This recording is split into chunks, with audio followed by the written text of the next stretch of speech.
When we see an image that stirs something deep inside of us, we can't help but share it with the world. There is just something about a man who lets another man fall asleep on him on the subway that is just so utterly sweet and beautiful. It awakens something deep inside of us, deep enough that we feel a need to share it with the world.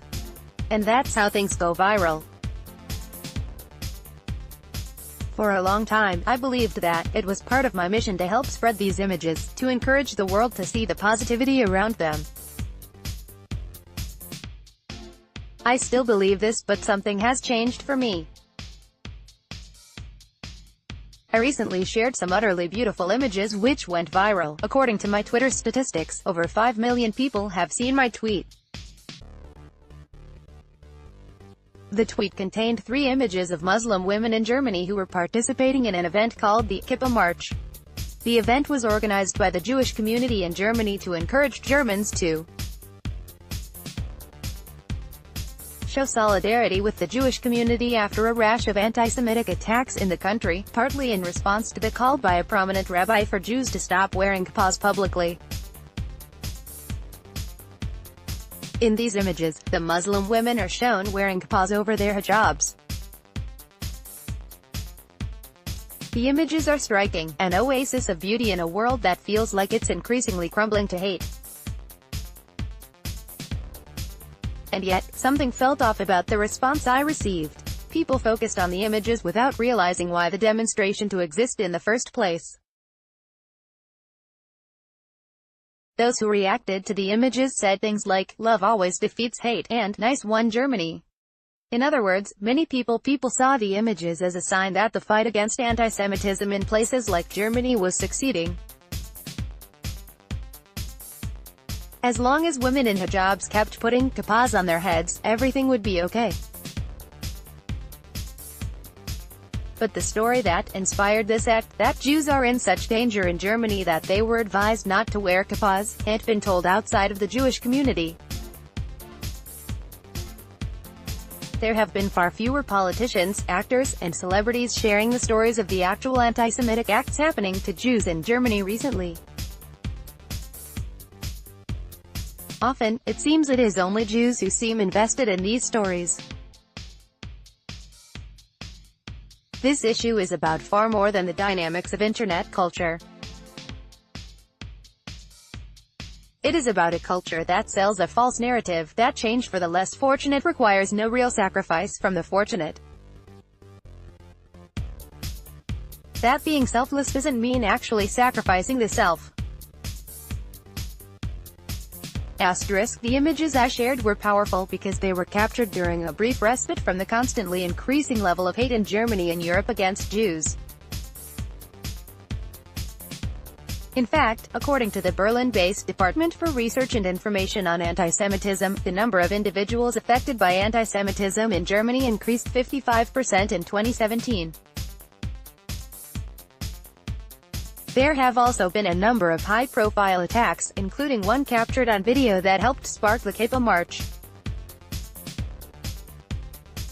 It was German Jews who woke me up to this reality. They commented and sent me messages, upset that my images didn't tell the whole story. This is precisely why I have been pressing for concrete actions for the past few days. I have no trust that today's exceptional event will have any durable impact. https://t.co/substoller. Andrew Mark Bennett, at A Candid World, April 25, 2018. Not only did my images give a false impression of what has been happening in Germany recently, they gave a false impression of what happened in Germany that very day. One of the smaller Kippah marches was broken up within 15 minutes because people started spitting on them, tearing an Israeli flag away from one of the demonstrators, calling them terrorists, and open neo-Nazis walked through the procession threateningly. That story didn't go viral. It hardly got shared by anyone but other Jews. This is the inherent problem with the way social media works. Just as we can often fall for fake news that conforms to our beliefs, we can also fall for limited news that makes us feel good about ourselves and the world, or news that, without more context, reaffirms our already held beliefs rather than challenging them. By sharing it, we feel that have done some measure of good. In this case, it was the myth that anti-Semitism has largely been eradicated. I fear that my tweet going viral contributed to that myth when it should have done the exact opposite. This dynamic replays itself constantly in our discourse. We are a society that is constantly looking to pat ourselves on the back for problems that we have solved. There is perhaps no better example of this than the election of Barack Obama and the backlash against Black Lives Matter. There was a moment in America where it seemed, for a moment, as if we had solved all of our racial problems. A black man was president. And yet it cost very little, really, to vote a black man into office. It meant going to voting booth and making a quick choice. It is almost as easy as retweeting an inspiring image on Twitter. It was the viral story of America, the first slacktivist moment for us all to engage in.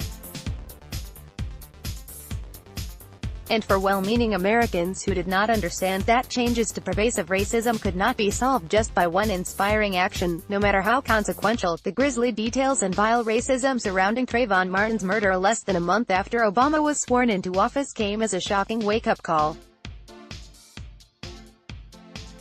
When the Black Lives Matter movement was born, white Americans faced an internal crisis. How could there be an entire movement devoted to fighting for black lives when a black man was the president of the United States? And so, there was a backlash, no different than what Martin Luther King Jr. described in Where Do We Go From Here? He discussed the white reaction to the fact that blacks still insisted on reforms after desegregation was achieved. White America would have liked to believe that, in the past 10 years, a mechanism had somehow been created that needed only orderly and smooth tending for the painless accomplishment of change.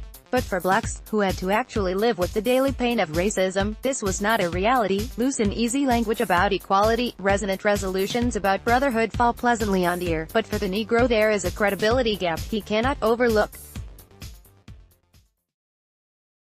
He remembers that with each modest advance the white population promptly raises the Negro has come far enough.